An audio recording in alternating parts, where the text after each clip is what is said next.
Maybe we're live. Maybe. Yeah. All right, let's give it a second or two to make sure that we actually have audio. Because I hate it when seeing their Taco Bell ads, their tater tots, Totino's pizza rolls. Can you hear us? You have audio. Blazin says we're good.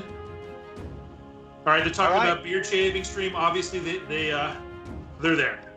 Cool. All right. Hello, everyone, and welcome to another edition of the Artcraft Crowfall Q&A, where we take questions from you and we answer them. Only this time it's going to be a little different. We've got a lot to talk about today. So there's the card, as always, the card for March. We've got a lot to talk about today, so we're going to put the Q&A stuff actually to the end. We may not even get to it because we have so much stuff to cover. This one's going to be, as we said, heavy on the answers, which means we may not have as much time for questions. So if that comes out to be the case, then we'll try and jump on the forum, we'll have Tig start a thread, and we'll pick a couple questions and we'll answer them there, just because I'm worried that maybe we'll get to it. We'll see. So we have a handful of stuff. What do you want to start with, Mr. Blair? We got normal stuff we go through every time, right? Well, yeah. I mean, first of all, you're J. Todd Coleman. Yes, that's right. Okay, I'm J. Todd Coleman, creative director. And I'm Thomas Blair, design director. And we have a couple guest stars this time. Gordon and Ray are here. Tiggs is here. So we have some other people who will jump in as it makes sense. Yeah, we've got the whole crew here. We've got a lot to talk about. I think where we should start is 6400, which is where we are currently on live, right? And the 6400 update, I think, has been one of our best received so far and one of our best releases. Yeah, for sure. It's probably bigger and more impactful than anything we've done in the past, and we've had some big ones in the past. So yeah, and definitely the game became so much more playable with 6400. So it was polishing a lot of things. I mean, and it's a lot of the little things that we're getting in now as we approach the end that it just makes the game feel better. Yeah, for sure. We've also seen significant performance improvements in this version, right? We've had both on the client and on the server, which is cool. And we have some more of those coming. Like, there's more stuff in the pipe. And we do also have, we need to get a dregs up. So I believe that our plan is to get a dregs up and running on live tomorrow, correct? I believe that is the case. Gordon can nod, I suppose. Gordon, are you nodding? Yeah, but he's not on screen, so... Yeah, but I can see him. So I think the plan is to get one up tomorrow. So I'm going to put a caveat on this one, which is that we do have one bug that's outstanding. And so we kind of grabbed a random splattering of players and said, hey, this is going to take some time to fix. Do you want us to hold up dregs and wait for it? And there are some gaps in the castle wall. There's a couple spots where, like, a particular art asset is not loading. It means you have some holes in the walls. So what we decided was, rather than wait for it, we want to get the dregs testing in, because we never get enough people on our test server to really test a siege. So we're going to go ahead and prop it anywhere with a buyer beware on it, which is, hey, if you take the castle, feel free to do so, but know that bug is there, and we haven't gotten to it yet. Tiggs, I think somebody hungry called it mind the gap. So there are some gaps in the walls. We'll get to it when we can, but we don't want to. It's going to take a while to fix for a lot of inside baseball technical reasons in terms of where we are with build management right now. So we decided we don't want to hold it up, so we're going to go ahead and put a new dregs up. It's going to be a short one, though, because like I mentioned, we don't get enough people on our test server to really test a full dregs campaign. So we just went that first round of testing. We made a bunch of changes to scoring. We made a bunch of changes to the map layouts and how siege schedules work. Like, there's a whole bunch of stuff on the back end that we changed this time. They're saying they can't hear me very well. All right, I'll pay attention to that in a second. And I'll move a little closer to the camera. We made a whole bunch of changes. Okay. We made a whole bunch of changes in dregs that make it hard for us to fix that immediately. We don't want to wait on getting the first round of testing. So we're going to do a short campaign of like 4 or 5 days, just so that we can actually, well, number one, it'll give us that testing. Number two, it'll also kind of ungate you guys to be able to go after those higher level resources. So we're going to go ahead and do that starting tomorrow. So you've got a little bit of a head start. You now know that it's coming. All right, so I think that covers where we were with current 400. Correct. And so now we want to jump the roadmap issues. Yeah. So and I'll go ahead and talk a little bit about why we're doing this. We've had a lot of people asking us, like, what's on the horizon what are you working on now, what's coming soon, and what's kind of the long-term vision. I'm glad to finally be able to actually turn my attention to the long-term vision again. We really have been so focused on just getting the game done for the longest time that we haven't talked about this a lot. So we put together a series of slides. I kind of bucketed everything as, short-term things, medium-term things, and long-term things. The short-term things are things that I really would like to have for launch. I don't know that we're going to get all of them. We'll get some of them, but a few of them may not make it. But I'm working as hard as we can, and the team is working as hard as they can to try and get those things done either before launch or immediately after. The next one is kind of the medium term, and those are the things that I'd like to see us turn our attention to as soon as we have our launch legs underneath us. So kind of the first 6 months, 12 months kind of plan would be things in the short term, in the medium term. And then long term is stuff that's we do definitely want to get to, but it's more like long-term health of the game, long-term directions.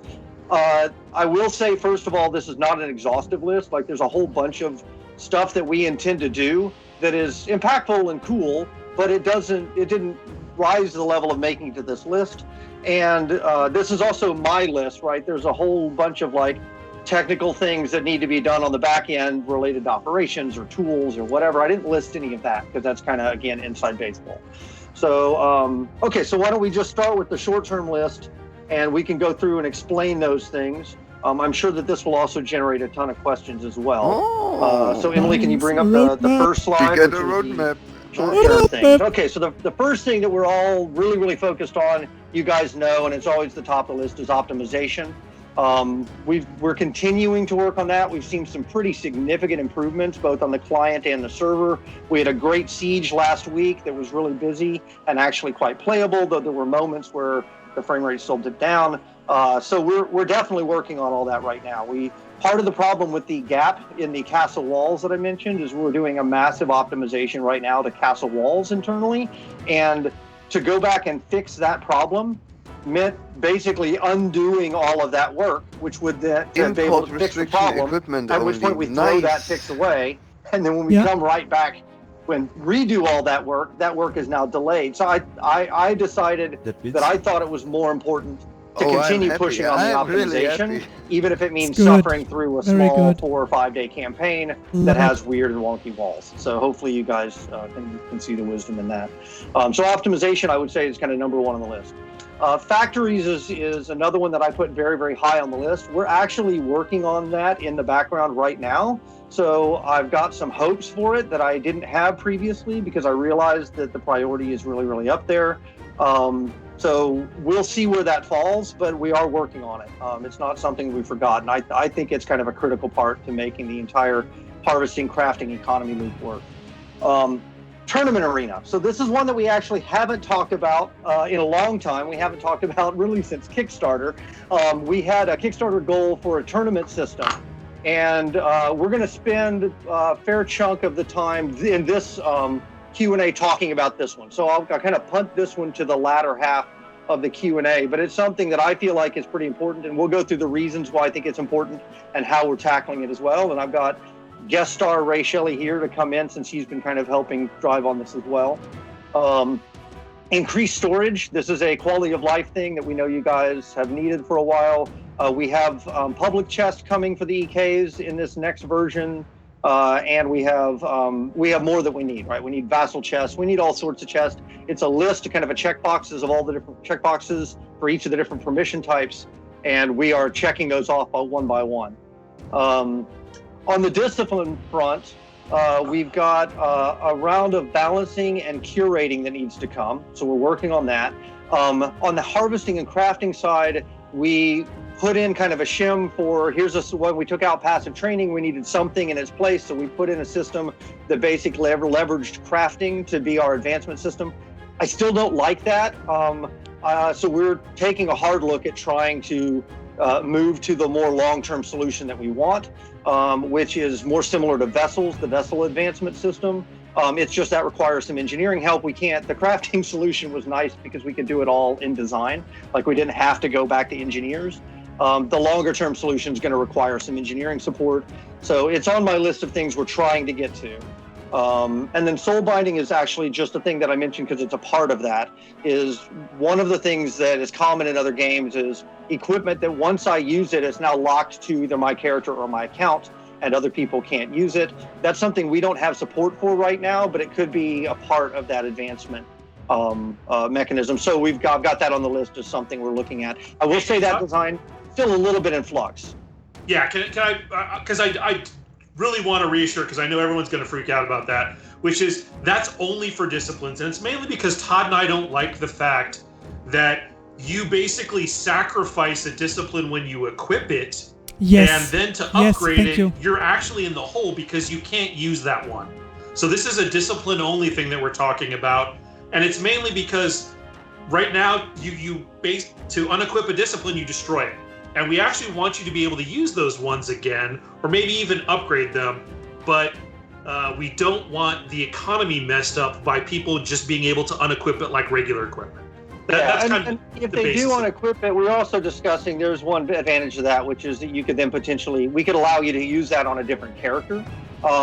So that you don't have to go through this. If you just have decided I want to move from this character to this one, it gives you some ability to transfer that without having to start over every time. So anyway, this one is still being debated. But I wanted to bring it up because it is on my hot list of things that I'm nervous about not having an answer for launch. So I wanted to let you guys know that we recognize that there's a problem. It's a problem spot, and that we are putting a lot of focus and attention. So that's why it's listed under disciplines, you'll notice on the screen. Next one, handshake system for sieges. For those of you who aren't familiar with what this means, basically right now our sieging system is based on a schedule. So if you capture a location, there's a schedule, and that schedule determines when the siege is going to happen. Like it's once a week or twice a week or whatever. Here's when the siege is going to happen, and you have no control over that. So what a handshake system does is kind of, there's two parts to it. One is the siege doesn't happen automatically. You have to actually have somebody come and plant a flag and say, I'm going to attack you, and the attack is going to happen tomorrow, and there's an investment required on that behalf. The other part of it is then you have some control over when that siege happens. So back in my Shadowbane days, the siege mechanic was somebody would come and plant the Bane Circle, and then that said it's going to happen tomorrow, but then the defender could adjust the time tomorrow within some gradient. They say, okay, well then I'm going to decide, because I'm the defender, that it happens tomorrow at 6:00 p.m. So this is something that I would really like us to do. I may end up splitting it out into the two pieces separately and tackling them a little bit differently, especially if one of them is easier to get to than the other. They're kind of solving two different problems. The investment up front is so that I don't have to show up to potentially defend my keep every single time there's a siege window, not having any idea if I'm going to log in and get great PvP activity, or if I'm going to log in and it's going to be empty. That's the reason you have that upfront investment. The other one was just a convenience, which is, okay, well, you're going to tell me I have to show up tomorrow on Tuesday. Well, I get to pick when tomorrow. I get to pick, it's a bit of an advantage for the defenders. I get to decide when it's most appropriate for my team, because we're available to show up at 8:30 p.m. or whatever. So I've got ideas for both of those. I may end up teasing them apart, but that is on my hot list of things to look at as soon as possible. The next one on the list is Shadow Rule Set.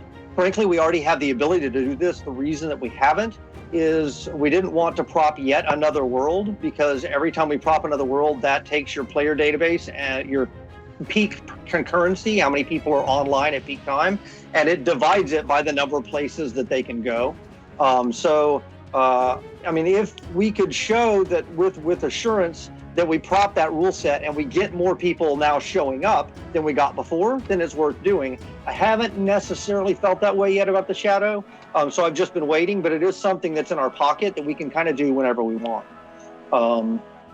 The next one under that is import restrictions, equipment only. This is just something I'd like to get in because we don't have it right now, as an ability to say, in addition to import tokens on a campaign, I can only bring in items that they're equipable. This is basically so that people can't bring in a bunch of gold and a bunch of building materials into a campaign, so that everybody starts on a more level playing field. And then the last one on my hit list is Collector's Edition and Backer Rewards. We've got the Collector's Edition that is about to go to print with all of the various pieces, which is super cool. And then we've got a laundry list of Backer Rewards that are in various states of almost being completed and delivered. So, like, for example, the castle is in, but it doesn't have any vendor and chest slots. So there's little bit odds and ends that we need to fix to get all that done for the short term. So there you go. I apologize, by the way. This is just going to be a lot of me talking because that's the way the roadmap part works. So, but that's nice. That's cool. Anyway, and that's what we get that's kind of it for my short-term list. before I just release, put a note in the right? upper right-hand corner that said not an exhaustive list because, that all like I the said, there's a ton of other stuff that we have on our list. It's a mountain of work. It's just not currently something that I'm thinking about on a daily basis. That's yeah, I mean, we fixed thousands of bugs in a milestone and lots of little things. And for example, one of the greatest quality of life things we added was the little loot widget that pops up whenever you loot something in 6400. It wasn't on anybody's list. It just kind of slipped under the radar. There's lots of little things like that. There's tons of little stuff like that that's happening kind of all the time. So. Okay, so you want to move on to the medium-term list? Yeah, midterm. All right, medium-term list. So skin system.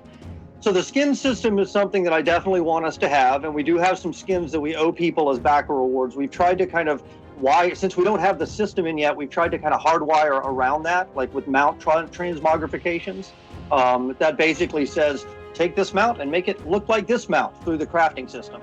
That was a kind of poor man's version of the skin system. Unfortunately, that won't work with anything. It works with mounts because mounts are really not unique in terms of stats. They're the only difference between this Swift mount and this Swift mount is cosmetics. So we were able to rig up a recipe for each of those to do that.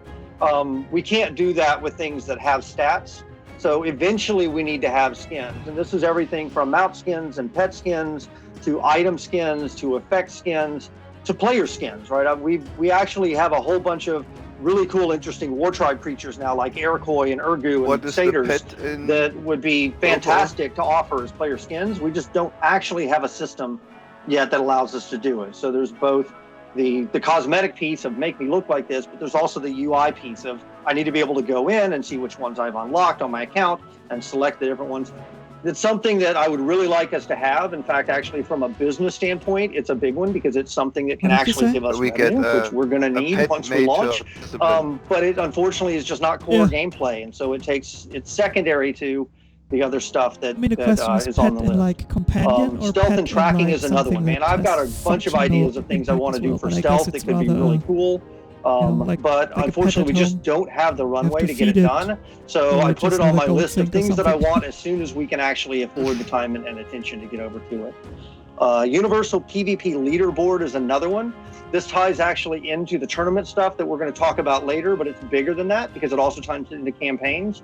And so for that reason, it's not made it onto my short-term list just because we don't have time. It is definitely on my mid-term list, which is, like I said, sometime in that 6 to 12 months after launch. And that may mean that one of these comes 2 months after launch, right? I'm not saying that they're all going to come a year later. I'm just saying that that's kind of the window.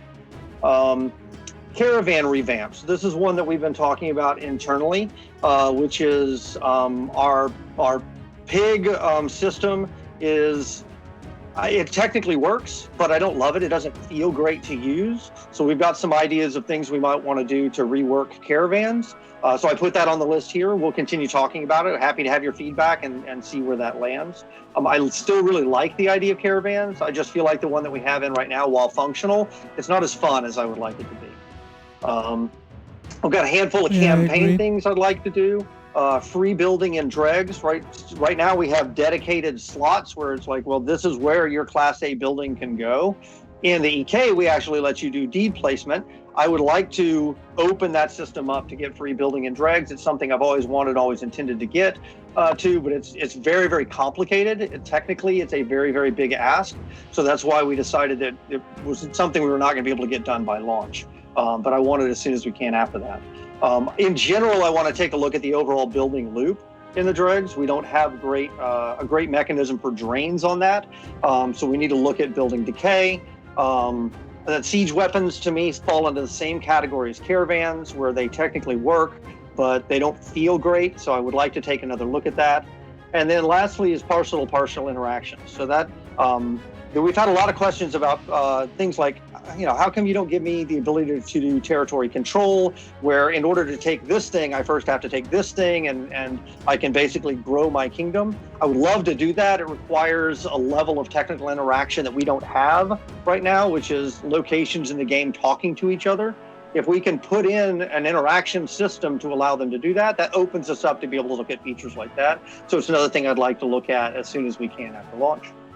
And then a whole bunch of stuff around items and vendors. And it's that includes everything from bags to procking items. Procking items are basically, weapons that either grant you a power or occasionally will trigger a power, which would be pretty cool. I think that would be a really great add for crafting. Being able to put in buy orders on my vendor in the EK, that would be great. Saying, hey, I'm interested in buying this, and people can come sell stuff to me when I'm offline. Overriding the currency on vendors would be great. We don't have that right now. Vendors all use gold. It would be really nice to be able to have a vendor that sells stuff for dust, or a vendor that sells stuff for whatever the currency. And extending that to the players would be cool as well, to the player vendors also. And then lastly, the vassal tax system. We have right now a maintenance that happens on basically a system tax that happens on your system vendors, or on your EK vendors, your kingdom vendors.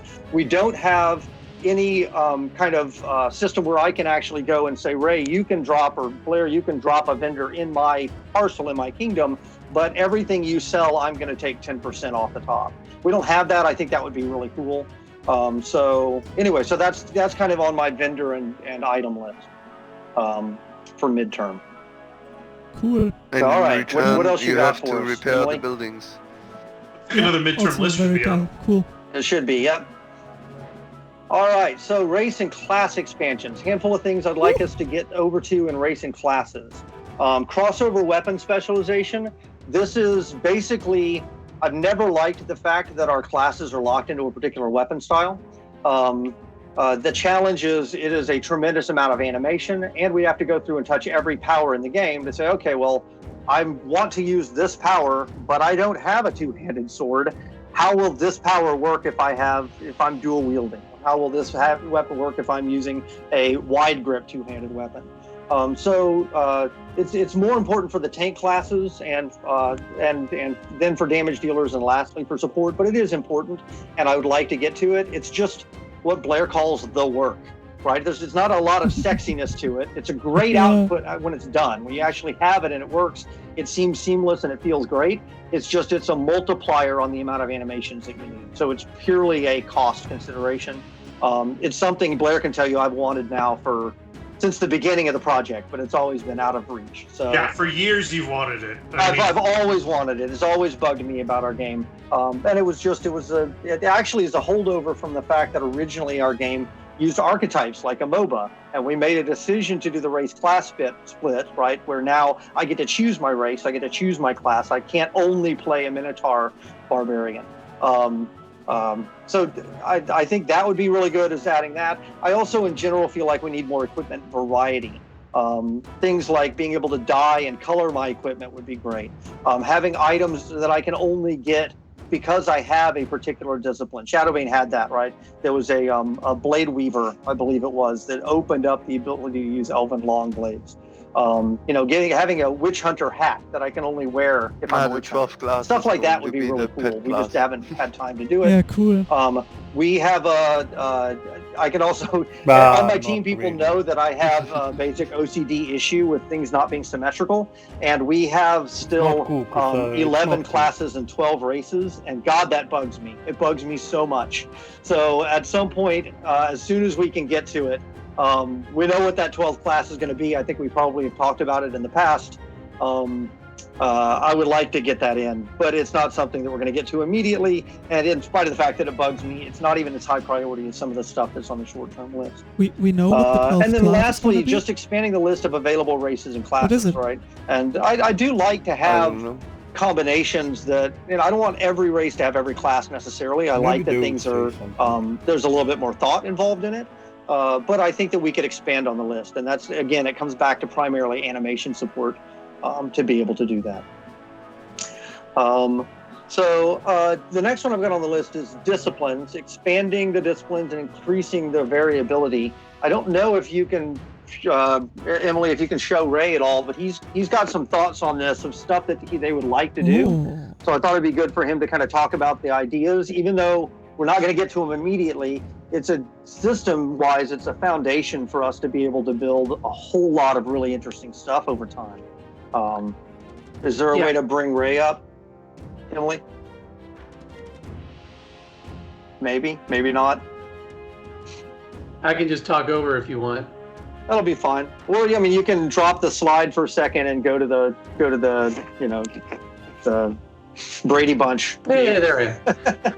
All right, so yeah, I've always said that we wanted to expand the domains, right? The domains served, a lot of purposes when we first did them, but what it also did is it set a foundation for us to be able to expand sort of these subclasses, if you will. And so we've been going through and planning, taking a lot of people's suggestions. Like I said, I read all that stuff, make all these notes and write it down. We see areas that we can experiment in, like, there's some stamina stuff that, people may want to play in. We've got, damage conversions. There's all these things that we're playing around with and trying to come up with cool design ideas, new combinations, and really just sort of flesh out these domains. Everyone's like, hey, we'd like more in this domain or more in this domain. And we can do little things here and there about moving a disc around in the meantime. But in the background, we're planning a very large expansion of the discs that are available in each domain, because that's where you should really be able to get creative. And I know they feel a little tight. There's still choices, there's still things that they're good, and you might do this or you might do that, and that's great. That to me was the bare minimum of where we needed to be. But as I've said before, and we've talked about before, we really want to expand that stuff. And so there's a lot of plans on, like, oh, this was a cool idea, we just didn't have time to do it, or oh, we need tech support to make this work and we don't have time for that right now. So, but we're planning, and we're sort of, getting excited about the possibilities of what we can do. So that's what's coming. Cool. All right, so going back to the list then, thank you, Ray. So the other thing that I'd like to say for disciplines is something that I would love to do. It's just expensive, right? Is I'd love to also expand the variability of disciplines, right? I mean, it's one thing to go through and say, all right, let's create another discipline that's going to hand you, it's going to give you another dot and another buff another passive that gives you personal health modifier or whatever. I think it's more interesting to have some that are more varied in what they can do, right? Stuff like, hey, this is a werewolf. It gives me a shape-shifting ability, and I can shape-shift into a creature that now has natural attacks and a different power tray, right? Weapon styles that unlock new and different animation sets for weapons. Racial disciplines would be really cool. I mentioned the Elven Blade Weaver earlier. You can only get to it if you come at it from this particular direction racially, which I think would be kind of interesting. I think there's a lot that we could do in that area. And, things like being able to summon characters. We had a whole host of really interesting, weird, very bizarre disciplines back on my first game. And so I'd really like to do more of that. It's just that, generally speaking, that stuff is all expensive because it's one of. So that's why we didn't have it in our first set to the degree that I would like. And I think it's an area that we could definitely grow into. The next one is rule sets. So this is one that we're still discussing, which is perpetual guild versus guild. I think that there might be a hole in our general world lineup right now that you guys are seeing currently, right? On the current build, there's not a dregs running. And so the challenge with that is that means that there's a hard cap on how far players can currently get in their personal progression, right? In terms of level, in terms of being able to harvest, which trickles down into being able to craft. In terms of vessels, you kind of hit a spot where until the next dregs comes up, you can be stuck. And I don't really like that. I would prefer us to have one. So I'm kind of imagining that just like we need the Shadow, which is a time-limited 3 faction, we might want to have a perpetual guild versus guild that is basically one step in between the two in terms of risk and reward. So it's a guild versus guild world that does not go away. It doesn't offer the same level of rewards as a dregs, but it's not quite as dangerous as a dregs either because the stakes are not quite as high. I can see a reason for that, but just like the Shadow, and I think we could do it now. With the Shadow, we've actually tried it. With the Perpetual, we haven't. I think that the knobs would allow us to do it now. Again, I haven't done it because I didn't want to add yet another divisor on the number of players that are in the game right now, because in a PvP game, the other players are the content.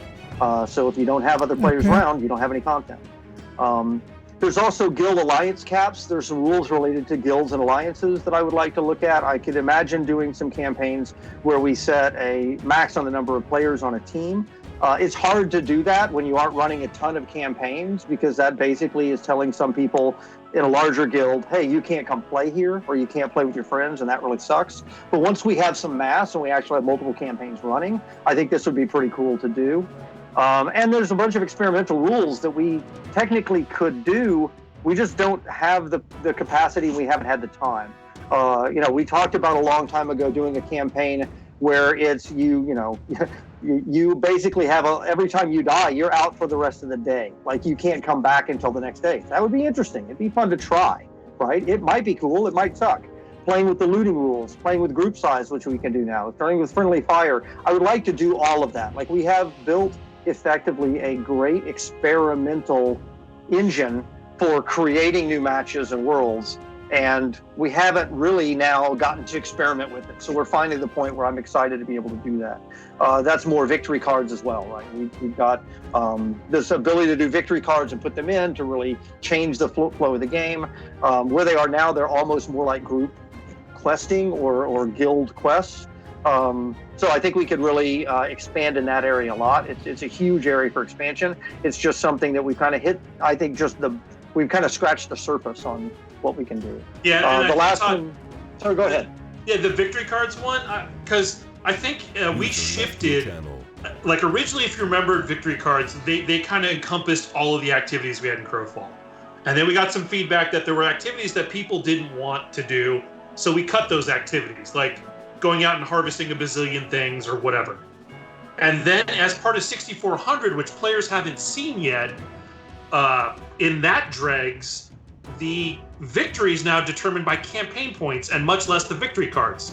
Right, victory cards are much more now about, we want to win as many victory cards as we can for activities we enjoy that give us rewards that are skewed towards that activity.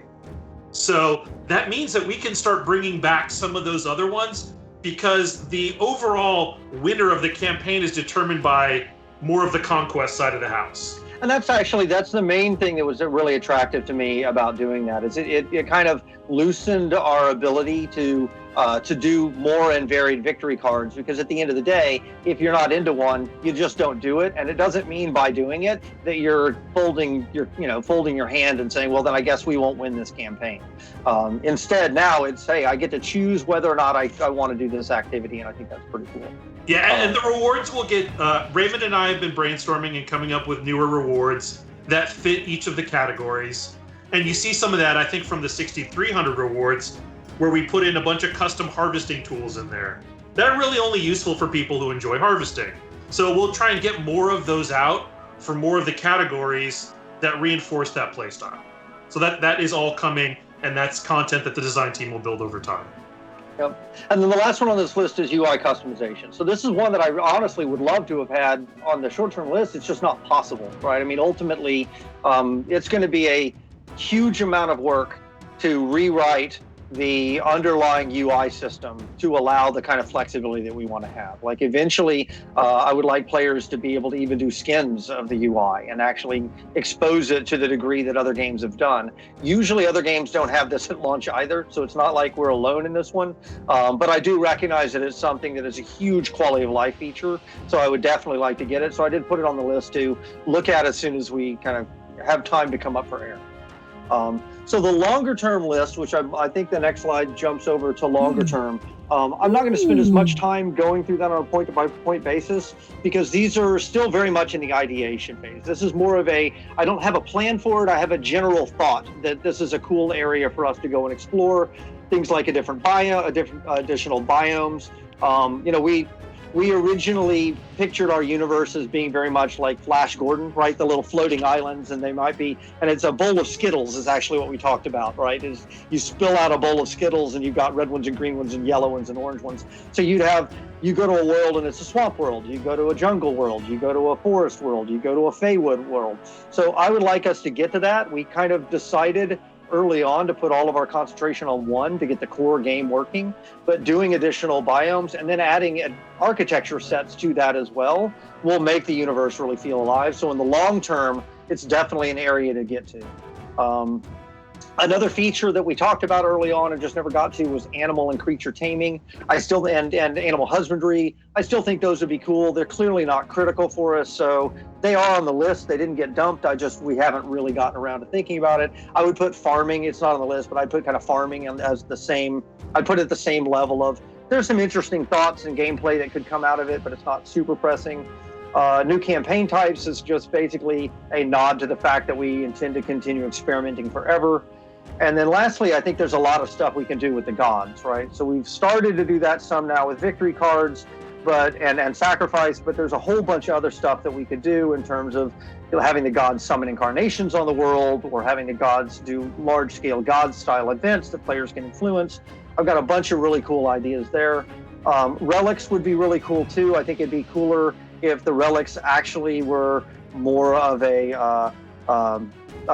active role in the universe. I think actually this is something that Darkfall 2 did really well, where you would find a relic and your guy would actually have to carry it. It's above your head, or you're actually clearly walking around the world carrying it, and other people can kill you. You install it in your keep and you get a benefit, but other people can sneak in and take it. So I think that would be a really cool system for us to explore, but it's on my longer term. It's not on my short term list. And then we've also got this divine favor system already set up, really for guilds. It would be interesting to explore potentially making more personal rewards. That could be daily, it could be weekly. I don't want it to feel like a task. I just want to have it be something that answers the question of, hey, I just logged in. I don't have a lot of time. What can I do that isn't necessarily a strategic level thing for my whole team, but feels meaningful for me? So anyway, that's some of the stuff that we're thinking about longer term. There may be another long-term slide behind this one, actually. I can't recall. Yeah, there is. Oh, yeah, the EK slide. So there's a whole bunch of stuff we'd like to do for EKs, and this I put it on a separate long-term slide because it will play out over the long term. But that doesn't mean we're just going to pause and wait on all of it. It just means it'll trickle in kind of over time. We have some dedicated resources just working on EKs, and so as they get stuff done, you'll see it coming online. I'd love to give monarchs the ability to set their import-export rules. I think that would be really cool. The tax system I mentioned earlier was a sales tax system. I think it would also be great to have a tax system on parcels and buildings, just a big general like property tax system. Breeding and farming is on this list. Adventure parcels would be cool. I'd love to be able to install a spider canyon in my EK so that people could come there and actually go and kill spiders. That'd be pretty cool. The building system needs a pass, just like siege weapons, in my opinion. Like, it's in and it's functional, but man, I think it could definitely use a UI pass. Kingdom management is really clunky right now because it uses slash commands. So there's a host of UIs I'd like to see to add to that. Or something visibility visibility has to do with how do I let other people know to come to my EK because we're planning on doing. I'm sorry, I got distracted by texting. Stop texting in the background. So what was I talking about? Visibility. Okay, so visibility is about me and my EK, and how do I let other people know from the lobby to come visit mine? So we don't have a good way for doing that right now. We've got pretty rudimentary sorting and filtering. So we need to come up with a system that does a better job of letting people actively bring their kingdom to the knowledge of other players. Once we have architects and biomes, I'd love to support that in the EK2. I'd like to be able to have a desert world. Like, that would be really cool. Kingdom portals is the ability for me to tie my kingdom to other people's kingdoms. So if I have a kingdom and Blair has a kingdom, we can set up a portal, and it's basically a rune gate to connect our kingdoms. That would be really cool. And once we have that, of course, I'm going to now want the ability to go to war with Blair's kingdom, where I set up that portal or rune gate, and we both agree that it's going to be open for the next month or week or whatever. And during that time, it's full PvP and full destruction. Like, that would be really, really cool, but it's definitely a longer term thing. We didn't build a lot of those strategy level pieces and PvP pieces in the EK, so we'd have to bring that over. And frankly, it'd have to be changed quite a bit to make it work. But I do think it would be really cool. So I think that's it. I think that's actually the roadmap list. Like I said, there's a whole bunch of stuff that it was not exhaustive. This was me going through all my notes and pulling it together. I'm sure there's stuff I've forgotten or stuff that just didn't quite make the cut, because while it's impactful, it's not as impactful as the stuff on the list, or I might have just forgotten it. That's possible. Yeah, I mean, we've been talking about some of this stuff for years, Todd. I mean, for sure. You really pulled out some of the stuff here from early days, like linking kingdoms and things like that. For sure, definitely on the long term. And remember, when we talk about short term, mid term, and long term, yeah. the short term is pre-launch and immediately around our launch window, right? Yep. Which is rapidly approaching, which is why we bucketed these things. Midterm is further out, and long term is much further out. Right. These are things that we've not forgotten about, things that we want to get to, and I think it's a great list. So I will say that the medium term is important, though, because usually the pattern that we've seen is MMOs don't really come into their own at launch. That's just kind of the general model, right? Is MMOs spend the first year getting their legs underneath them, getting enough of a player community, listening to that player community, and that will start to focus the next round of things that you make. I mean, my last MMO that I worked on didn't really become huge until a year after launch, right? The first year was relatively quiet, and then a year in, we crossed the 1 million registered players line, and then from there it just really took off. But that's the model that we've seen, especially with PvP games, right? Albion was kind of small at the beginning and it picked up steam. Eve was relatively small at the beginning and picked up steam. So that's kind of the same model that I expect. So that medium term list is actually pretty critical, because that's, to me, is once we've got a baseline, now we start to actually put in some pieces that we've always wanted and we just never really had the time to get to. And I think that's where we start it starts to get even more exciting. So I'm excited. I'm excited to put the list together, frankly. Like I said, I've been thinking about what's right in front of us for so long that going back and looking through my old notes and being like, oh yeah, I still do really want to do that. That's cool. It's exciting. It's actually fun. It's nice to look up and see the horizon again. So all right, so let's talk about what's coming next, immediately next. In fact, I don't remember if we talked about this at the last Q&A, but our previous model of building for 6 to 8 weeks and then putting them on test, we've compressed that down, starting with 6,500. In fact, we're anticipating a test server for 6,500 within the next few days. So we're shifting right from 6,400, which, in fact, this would have been even earlier if it hadn't been for the Texas snowpocalypse, where we lost a week of everybody basically trying to survive rather than worrying about Crowfall. But test for 6,500 is coming up pretty quick, and we've got some cool things to show you. So there are cool. Now, usually as a result of that, it means that there's going to be less in them, right? We're winnowing it down to things that are achievable within a quick period of time, but highly impactful. This one's a little weird because it actually does have something really big and significant in it, but that's not the norm, right? The norm is going to be, these are going to be smaller bite-sized chunks that are still impactful, but we're hoping to get that cadence down to weeks instead of months. That's just, and you're also going to see a lot more of our focus on bug fixing, optimization, and quality of life. And we're going to try and resist the urge to add big new things, because big new things actually just slow everything down. So that's why I've started to give you this idea of things coming and remind you, look, launch is when this game starts. It's not when this game is over, right? At least hopefully it's not. Hopefully we do a great job and it's when it really starts. So the first thing that is coming in 500 that is actually going to be big and impactful, I mentioned earlier, and that is the tournament mode. Are you ready to jump into that, Blair? Because there's a lot here. This is going to chew up. We're already near the end, so we're going to go. We're approaching. We're going to go over in time this time, so apologies for that. because there's just a lot. There's a lot to talk about. So we had a thing long ago in the Kickstarter. One of our stretch goals was tournament mode, right? And so I started to make notes of what I thought a tournament mode was. And as we did, it occurred to me that we might actually be able to kill multiple birds with a single stone here. So when I look at a tournament mode, the things that I think that in my mind kind of define what a tournament mode would be for us is obviously PvP focused.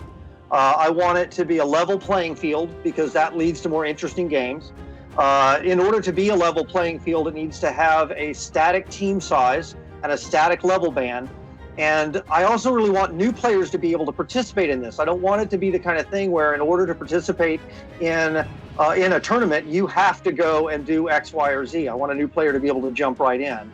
Now that said, do I think a new player is going to win? Probably not. We have a very, very high skill ceiling, but it is possible. I wanted to have quick engagement and a maximum session length so I know what I'm getting into. I think it would be great if this thing was fun to watch. Like, there has been historically an issue with MMOs where, generally speaking, they aren't that fun to watch. PvP MMOs, I think, break that mold. I think they can be very fun to watch. And it's incredibly important to me that this thing allow for both pre-made teams, because I want to be able to play with my friends, but also to play up with pickup teams. Because again, for new players that are coming in who might not have a team, I want it to be accessible. The other piece that I thought this could actually serve, there's kind of two. One is we've had for a long time players asking for an arena. They've been saying, hey, we want a 3-on-3 or a 5-on-5 arena. And the other piece that to me was important was we have built a game that is incredibly cool and incredibly deep, but it also is daunting, right? So for somebody new coming to our game right now, they say, hey, this is really cool. It's a campaign mode. I think, I definitely want to play this. I think I can win. Okay, so what is that going to take? What's the kind of commitment that it takes for a new player right now to come in? Well, you got to get into a guild. And if you really want to compete, you got to compete with the other guilds. And that means you're going to have to devote a couple hours a night, a couple nights a week for the next 30 days to even have a chance. That's like minimum bar. That is a big ask for new players who aren't even sure if they're going to like this game or not.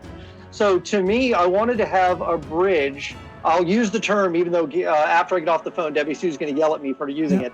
But I wanted a gateway drug. I wanted something that would give people a taste, an on-ramp into that experience where they could actually try out the PvP and get a feeling for it and enjoy it.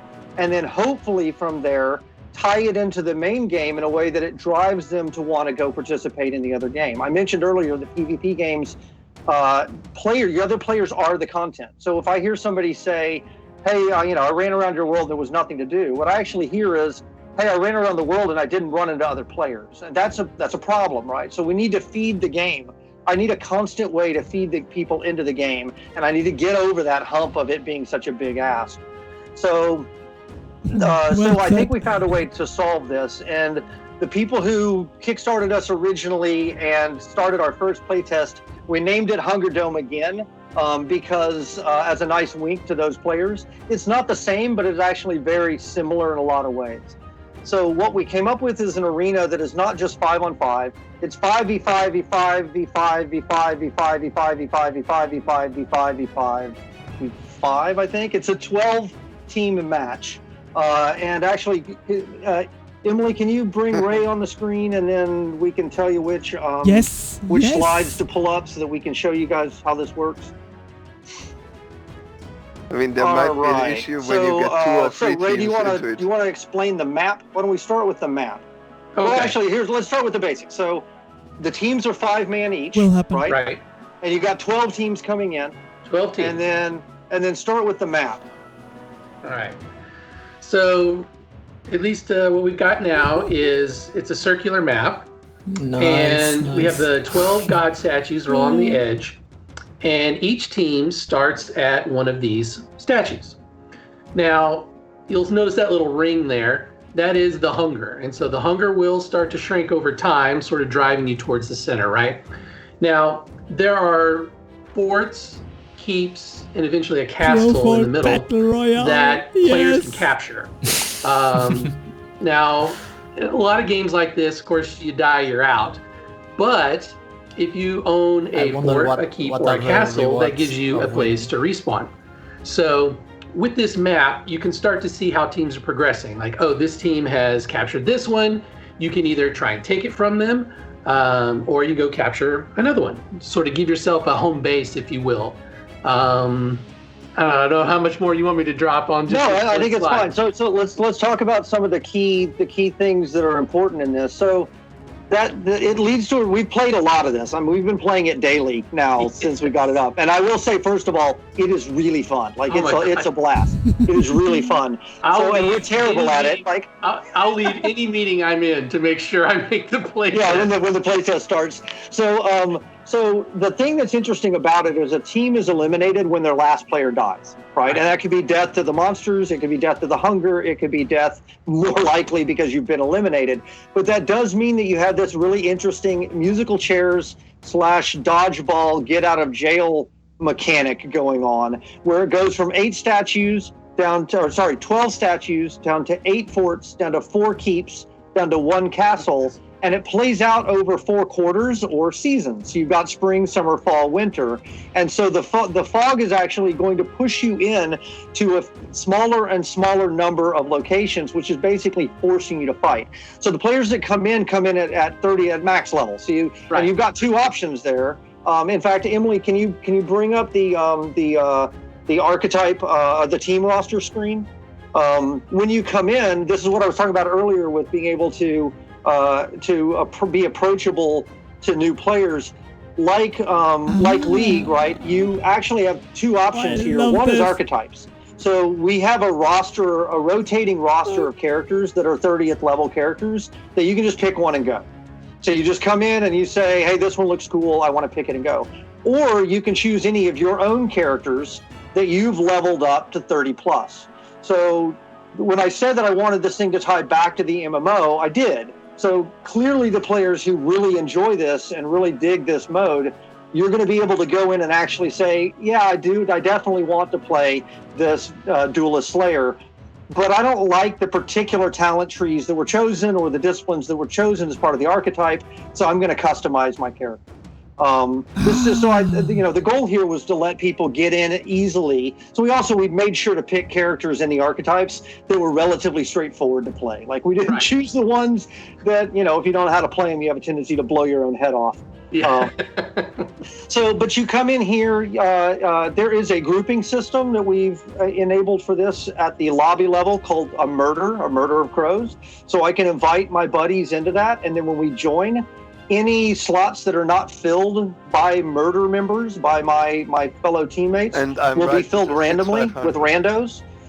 There's a matchmaking system on the front end, at which point then I'm assigned to one of the god statues, and we pop into the match. The match plays out over those 4 seasons, and it lasts at the most just over 30 minutes. I say at the most because if you get eliminated early, then your team is out. Right. So what am I forgetting, Ray? There's so much interesting stuff related to Hunger Zone. I think the biggest questions right now, Todd, are around the characters going in there. Where do they come from?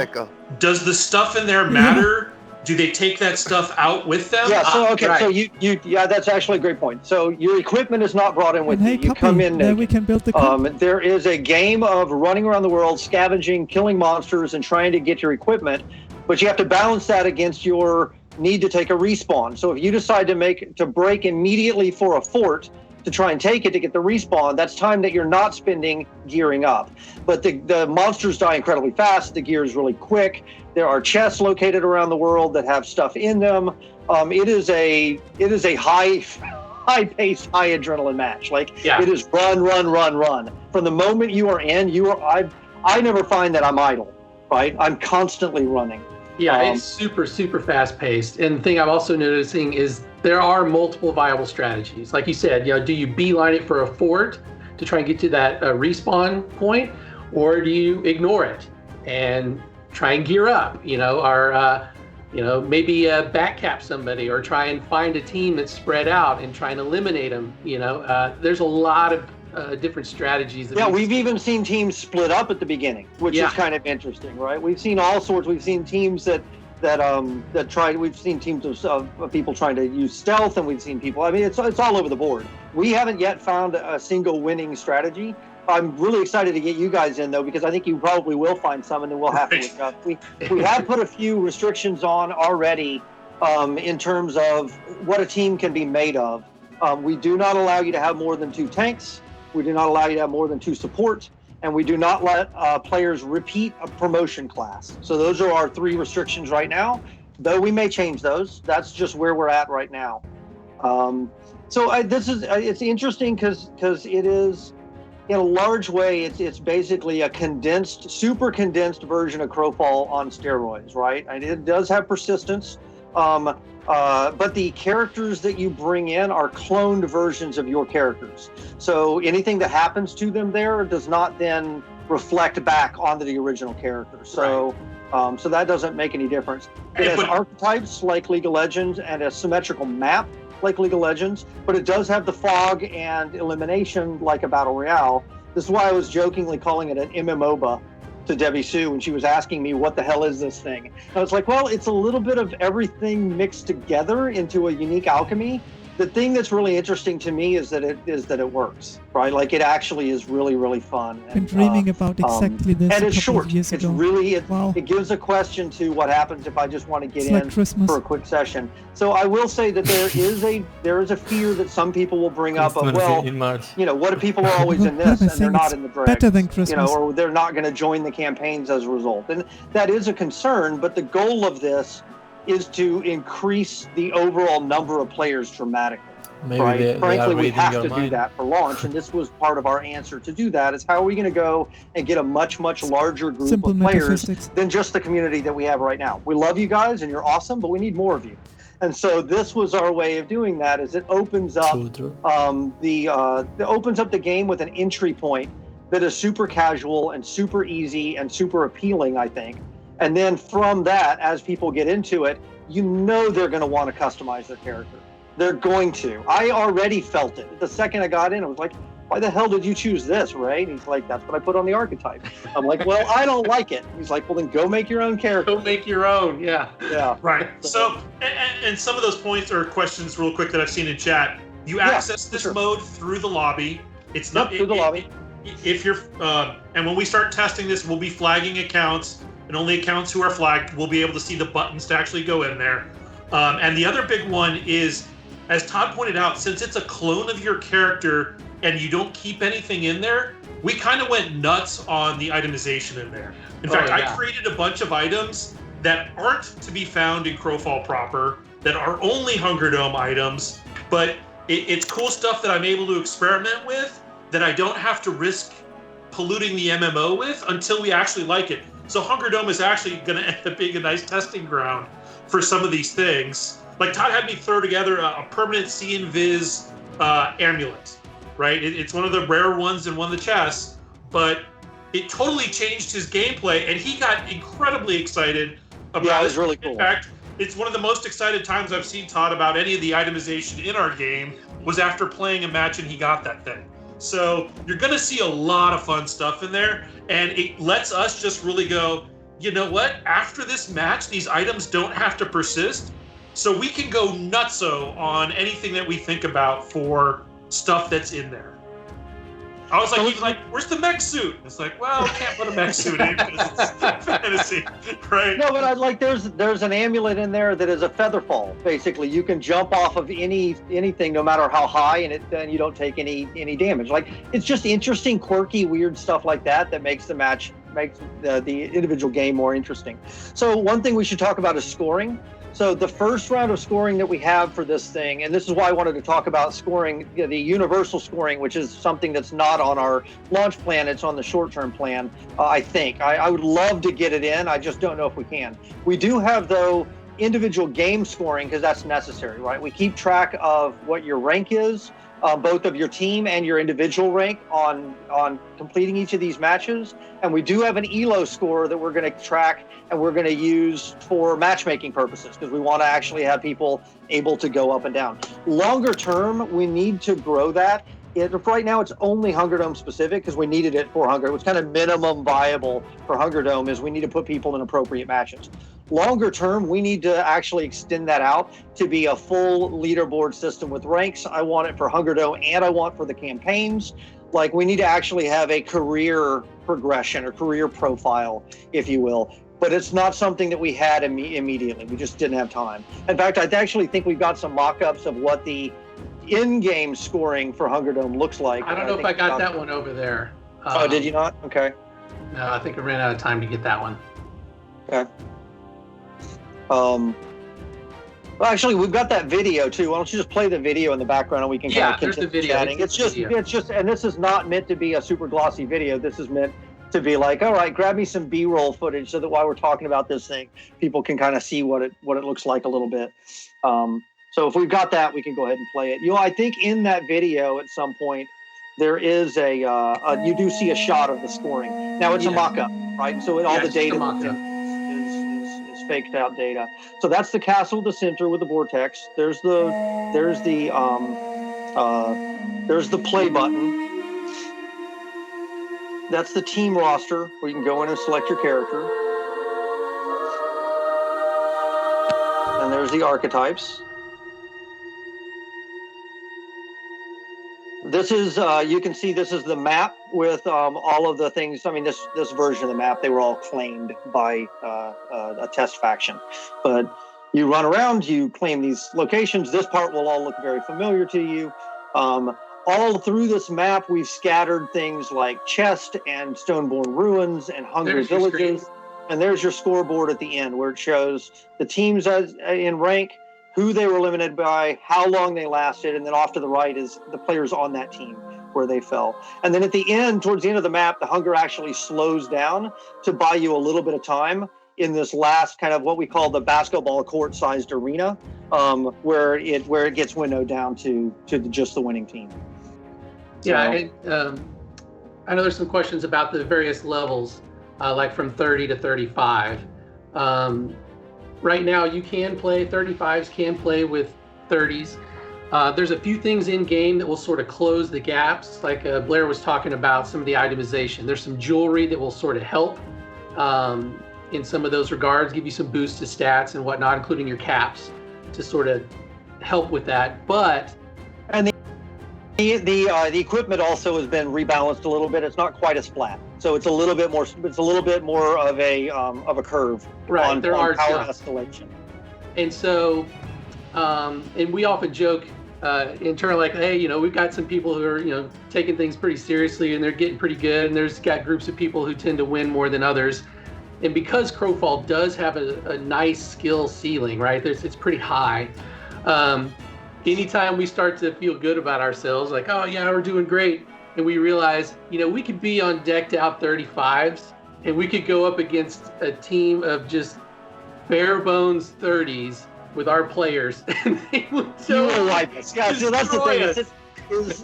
Is there a numerical difference? There is, and we'll watch it, right? We'll watch to see how different it is. But I mean, ultimately, I want to tie this thing to the MMO. Like, I want people to feel like that they want to play the MMO as well. So I wanted there to be a slight advantage because I want people to go, hey, this is really cool, I want to play this more. You know what, I'm going to go ahead and jump into the campaign world because I want to create my own customized character. And then once they're there, I want them to go, you know what, I actually think it'd be really cool to go ahead and get that extra numerical advantage. And because they want to do that, now they've got to go into the dregs. And I just added another person to the dregs because in a PvP game, the other players are the content. That's by design. Like, I actually wanted that to happen. But I do think our skill ceiling is such that there's no guarantee that if you put me on a 35th level character and up against some of you guys on a 15th level character, frankly, I would get wiped. I mean, it's just, I think that our skill ceiling is going to let a lot of that wash out. We'll see. We'll see how it turns out. Maybe yes, maybe no. Definitely keep an eye on it. And, if you look at it from a statistical standpoint, for the most part, it's 200 to 250 is the change from 30 to 35, where you can get some of your core stats to 250. We have jewelry that will help. Like I said, we have jewelry in the game that you can find in the world that will raise your it'll give you 25 or whatever points and increase your max and increase your cap. Yeah. So and that was done so that didn't like the idea of, hey, I'm an assassin, or I'm a slayer. I've already spiked my dex up to max, and now I find a dex ring, and I'm like, oh, I don't really care about it because I want to get max. So that's why we had to adjust the caps as well. So anyway, I'm excited about this. I think it adds something really nice to our overall loop. I think my goal is for it to reinforce the MMO loop and be additive to it, and also give a really nice entry for new people to get in. And you guys have been asking now for an arena and tournament system. So, and we do have more of the tournament parts of the tournament system that we haven't talked about yet. We'll save that for another Q&A. Nice. All right. So, how was that, Blair? It's the kind of thing where there's just a big info dump. What did we forget? Lots of little edge case questions, but I mean mainly balance concerns, things like that. Do I bring my disciplines into my character? Are the talents already spent? Yeah, it is a clone of the character. The clone of your character, only without the equipment. You start with crappy newbie equipment, actually, the same stuff that you start a brand new character with. So you don't come in and have to run around and punch things. And this I will say is a shortcutted.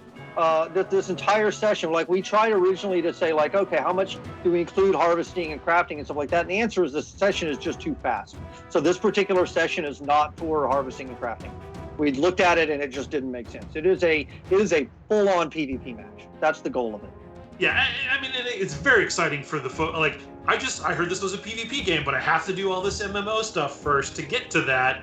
This is just the great shortcut to seeing what the combat is in the game and end game combat right off the bat. Right off the bat. And if they don't like it, then they don't like it. And I almost expect that when we haven't tested this yet, but what we'll end up doing is pretty soon here we'll do another round of invites.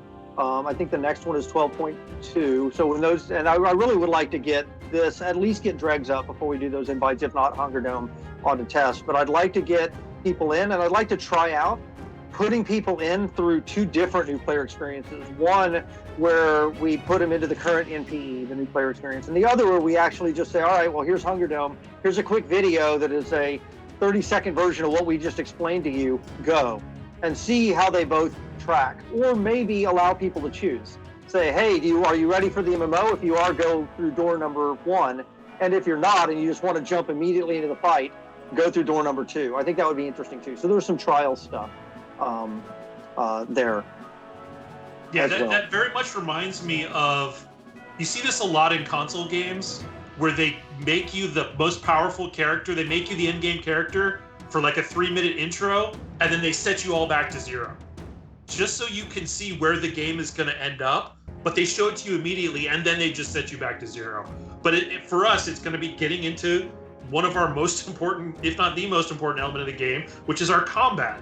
Right, you get to see it in its all full glory right off the bat, which is super exciting in many ways. Only abbreviated. Everything was like drill it down to the core, and if it's not absolutely necessary, it's gone, because we need to get it squeezed down into the essence, like the Dark Crystal. It's the essence of Crowfall. We use the big crystal to suck out the essence. So I think it's pretty cool. All right, so you ready to start talking about the rest of 6500, because we're out of time. Yeah, for sure. Make no fear that you're out of time. Yeah, we're over.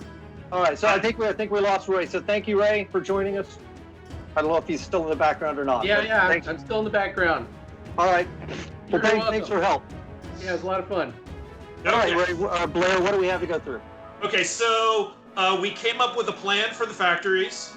It is something that Todd and I hashed out over a couple weeks. We pulled in a couple engineers. It is something that we are going to start implementing. We're making a run for that one. That one we're trying to get in.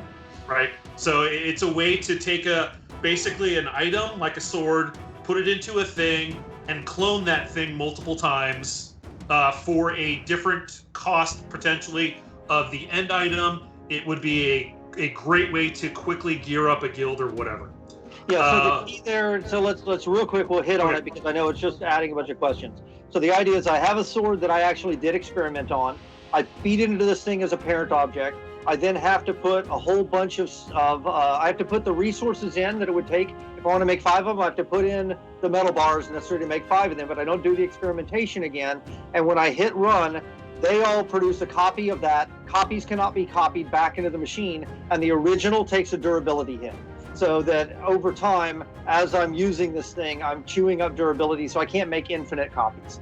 But it should dramatically shortcut the pain associated with crafting. You basically spend your time on experimentation once, and then when you get something you like, you can now repeat it. So I think that'll be a pretty cool addition. We're looking at discipline advancement. I mentioned that one.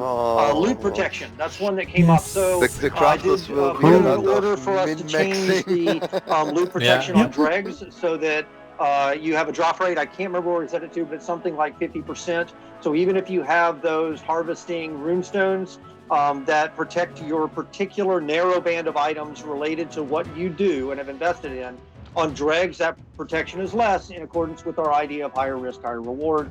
So that's coming in this next version. I mentioned that we redid all the castle walls and keep walls, so that's a big performance optimization that should be coming in this next version, especially where it matters, which is in big fights. Go ahead. We got the EKs and buildings. We added another kind of chest for the EK that's been worked on. The more public chest. One. I don't think we have the vassal one in yet, but it is on the list. So again, the dedicated EK, resources, we'll get to it when they get to it. One of the nicer, prettier features is we actually have the name frames all hooked up. If right. I forgot about that one. Yep. You could show us that sheet. You can now, based on which name frames you're eligible for, in your settings option, there's name frame selection, and let's see, is it up there? Yep. So it totally makes everything cool. If you'll notice, there's a little 16 and a K, and there'll be a 17. It denotes what year you joined us as a backer. And thank everybody for backing us, of course, over the course of this project. Wouldn't be here without you. So that piece is fixed.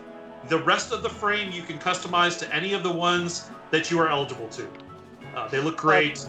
That reminds me of some grouping UI changes that are coming in this version as well. So now on your grouping UI, we've added a little symbol next to each player that shows the race and the class of that player.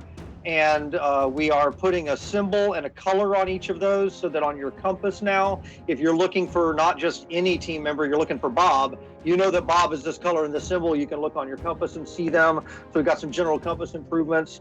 And we do also have one that I don't think it's in this version, but will be in the next one after that, which is to circumvent trading. If you don't want to have to go through the whole trading thing, if you just want to literally give an object to another player in your group, you can drag the item and drop it directly on their name in the group HUD, and it just gives it to them. That's it. And then that little widget that we have now that says when you pick up an item, on their screen will show up, Todd gave you a thing. And so I think that's another, we're starting to get some of these quality of life things in that I think are really, really super nice. People are going to drop garbage just on each other, I'm telling you. You happen to bump into in my head because you mentioned the new frames.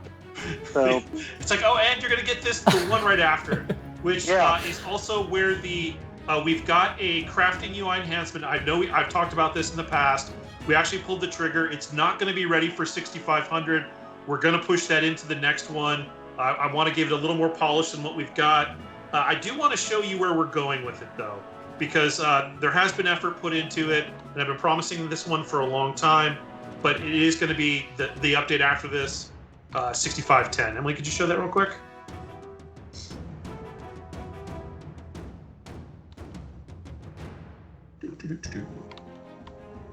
So this is, you guys know this screen, and you're well familiar with this. This was the original update to the old style UI, and then can you go to the next screen?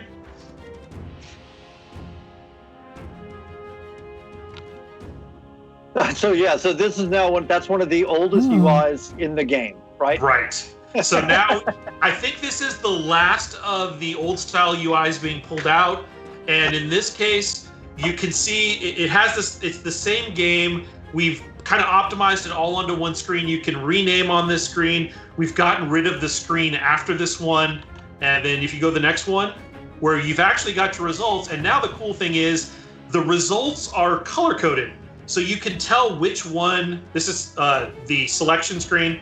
One more, please. There you go. So you see the colors. We used the standard legendary, epic, rare, uncommon, common color scheme to match up with the amazing greats Ooh. and successes, so you know which ones are going to Nice. re-roll should you Yes. choose to re-roll or polish the Wow. item. Yeah, it Much definitely makes the Oh, process another better. nice little quality of life thing you'll notice in the It's upper left-hand corner 600, is the name, but, right? So now on this really screen, nice. if you want to rename it, you do it here. So by doing that, we now can remove the subsequent screen that has the take button on it. I think it's gone, as of this update, will be gone in every scenario, correct? Yeah, be able to that end screen just gets bypassed pretty much, the old Yeah. one, because you I can don't- do I it don't all think it here. just So goes that's away. one Left less screen, pushing. so it makes the process even more streamlined. And then, but that's sadly we had to push that out of 6500. I am a sad panda. We are But that getting doesn't mean you'll be waiting forever now, right? We're Right. on this much faster iteration cycle now, so getting pushed out one milestone is not what it used to be. So and then we've got some Kickstarter stuff coming in this one. So this was kind of fun. We got to actually try. Remember the original Kickstarter creation of reward process, Todd, where we were just like, yeah, let's give them a statue that does something with the food. Or yeah, because we didn't know what those systems were at the time. So it was 5 years ago, and you're like, yeah, we're gonna have that someday. So now we're actually putting buffs and powers on these things that are applicable to you guys. So in this case, we've got some of these relics. The very first one is that Stoneborn one, which looks pretty badass. And it's going to turn off decay in the EK. So we know you guys like to skirmish in the EKs. So yeah, having decay on death, right? It turns off death decay. Yep. The death decay. So you can skirmish all you want, and it will shut off death decay. And it looks pretty sweet, and everyone's going to want one of these suckers in their EK. We've also got one that turns off hunger in the EK. And what else do we have? Oh, there was the Centaur one, which increased movement speed in the EK.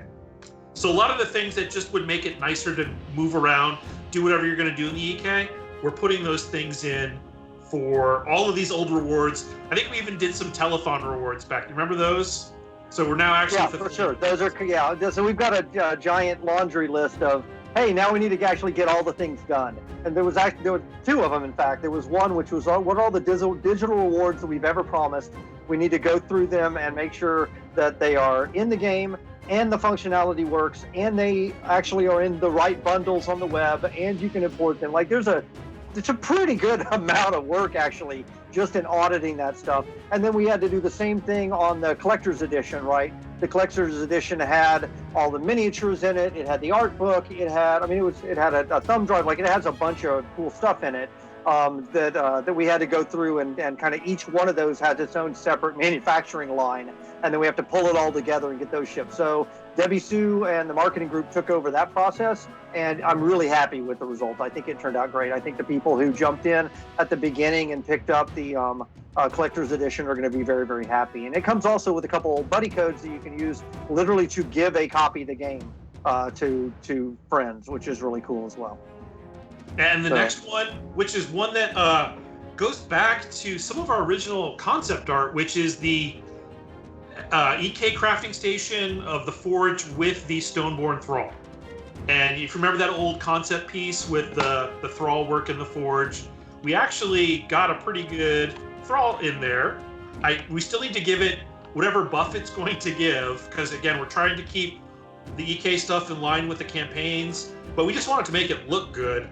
And I think Trevor did a bang-up job of attaching that guy. We'll get some animations on him at some point. The station will provide a buff, and it will be one more cool thing to put in your EK. So, some of these older rewards, we just got designers working on the older rewards, and it's pretty cool. Yeah. It's always fun just to create a little one-off piece of content that you know someone's going to enjoy. That's a So really always enjoy choosing that Q&A. aspect. Well, I love Hey, seeing the yeah, checklist. I'm Start I'm to really have more baffled things here. checked off than remaining. Right? That pleases me. I know it pleases Gordon as well. Who, by the way, it's his A lot birthday of today. stuff I don't know if you is, knew that, Mr. Blair. Yeah, Oh, it's really I in fact like, did know okay. And it's overwhelming. around, most should of have it is, chat it's sing around the happy corner. birthday That's to him. what really Yeah, that's a good Everybody idea. give him a- Everybody give Gordon a happy So birthday emote or something. There you go. Let's see it. Let's see those pogs.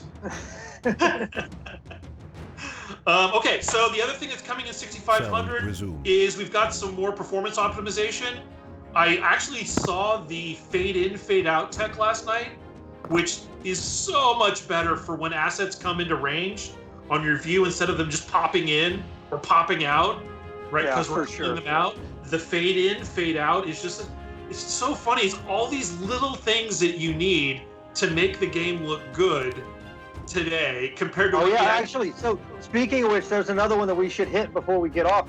But that's dodges, charged, like charged powers, right? Yeah, we finally got I was going to that one time.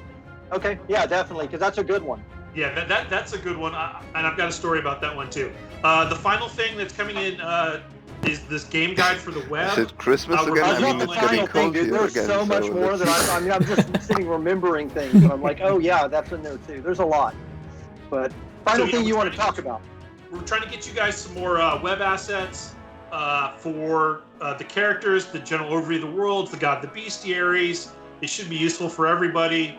And we're going to start with it in 6500, and it's going to come out in phases over the next couple months. So, and Todd just brought up one of my questions, which since we're just going to skip the questions, I do want to answer this one, which is, why does my charge let me use it twice and sometimes take a long cooldown? This is because when we built the dodge pip system, we used the resource system, which ticks at a server rate, and you could get lucky and use a resource and instantly get a regen. Explain what that means. So by resource system, it means that what's actually happening under the covers is it's a pool, right? Like stamina. Yep. And so you're actually, what's happening is you're depleting the pool and then refilling the pool. And so because of that, due to the vagaries of server tick rates, depending on when you happen to use this thing, you might use it right before the tick rate, and immediately you get it back. Like that was just kind of a bizarre, well, it's because we didn't have the feature done, so we couldn't do it the right way.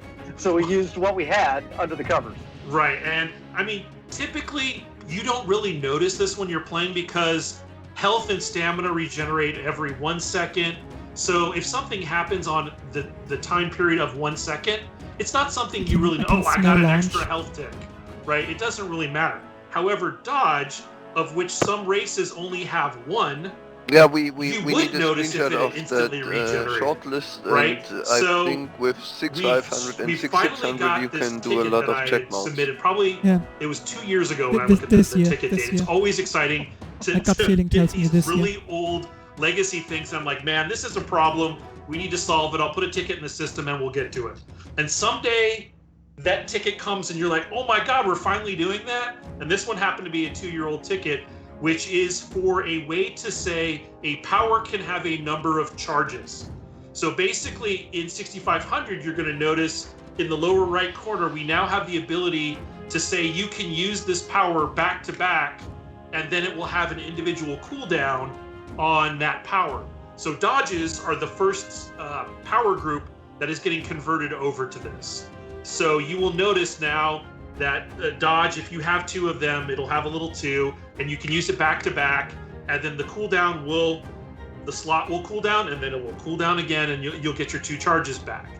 This gets rid of that whole reliance on the resource system, which means we shouldn't have anybody who gets these free 20-meter bonus dodges every so often, which makes them impossible to catch.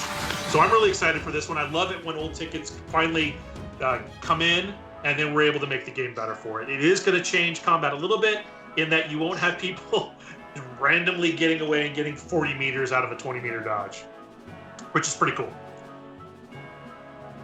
All right, okay. So I think, do we have more, or are we going to call it? We're over half an hour over our normal time. Yeah, let's just go and show the backer reward for March. Okay. Because, right, as always, we appreciate you for backing. The March Crow reward is the Shadow Spider Mount and Belt Totem. Yeah, reminder, these are things we're just, if you are a buyer from any time from Kickstarter till now, we're just giving you this because thank you. Thank you for having faith in our team and backing us. We're not trying to sell this to you. We're just saying that every month we like to do it as an appreciation thing. And so this is the one for this month. Yeah, I love this spider. I mean, the black spider with the red eyes. It's really and the cool. red, Yeah, and the red potion bottles bottles is- actually like the liquid inside the potion bottles as he's moving around, like actually slosh around. It's a great mount. Yeah, I think this is one of my favorite mounts so far that we've built. I love the spider, and the color scheme is awesome. I can't wait to see And it the has game. KDS colors. And you'll get it as long as you're a backer. Yeah, So that yeah, is KDS. fantastic. Awesome. And thank you KDS again for being a backer. Yes, we always appreciate our backers.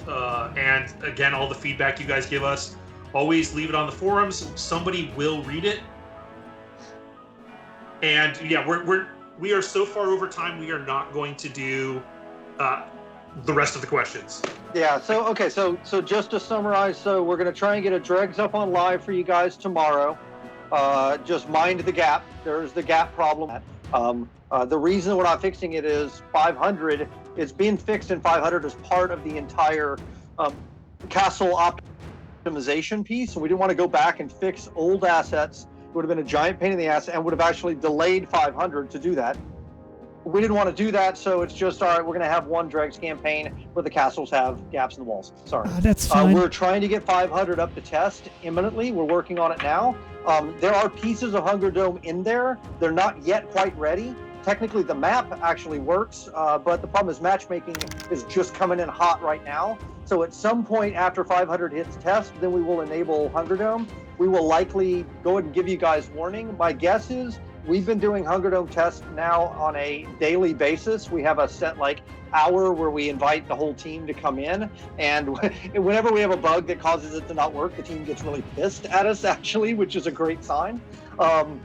But so we will probably start by doing that, is we'll pick a particular time and say, hey, this Thursday and we'll vary it up so that we can get better coverage between EU and US. But this Thursday, we're going to do a test, and the test is going to be at 10 in the morning or at 6 at night central or whatever. We'll pick some times and we'll let everybody come in and we'll let you guys play, and then we'll take it back down so we can go make changes, and then we'll do it again. And then eventually being not that far from now, we want to just bring it up to where it's available all the time. You can get in, you can click play, or you can join a murder, invite your friends in, click play, and then select your characters, and then you're off to the races. So that's the general order of events for 6.500. There you go. And that's a good Cool. summary.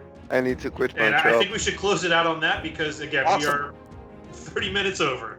We are 30 minutes over, and I've got some bugs to Finally, take a I have look at. something to do all day. So I cool. want to thank Okay, everybody. Utilize. Yeah, the thank you next guys days. always shit for done. coming in. I can't believe you stuck around so long. User joined your Yeah, channel. everybody stuck around. Apparently, we were giving Hey. out good information. Hey. Yeah, Hello. like we said, heavy on the A, light on the Q's for this Q&A. So, Yes, so one thank of you the again for best Q&As continuing to be patient as we go ages. through these birthing pains. It is Wow. definitely getting exciting. I can feel the excitement now among the team. My guess is that as you guys see the stuff that we're cooking up, Yeah, I that'll start liked to it flow too. out to you as well. And I Those of smell you who have release. backed us, thank Release you is so much. closer than we think. Those of you who have not but are keeping an eyeball on us for launch, that's awesome. Thank you as well. We will pick it up again in a month. Thanks for coming in, and we will see you in game, and hopefully see you soon in Hunger Dome as well. Thanks, everybody, for coming out. Cool. All right. Everybody. Thank you very much. Bye. Yes, amazing. Even that little detail of having colors and the race on the name of the players, that's really That was a huge Q&A. nice. That was a huge Q&A. All right, nice. So, I mean, I'm not even sure if I wanna play that much on 6400 anymore.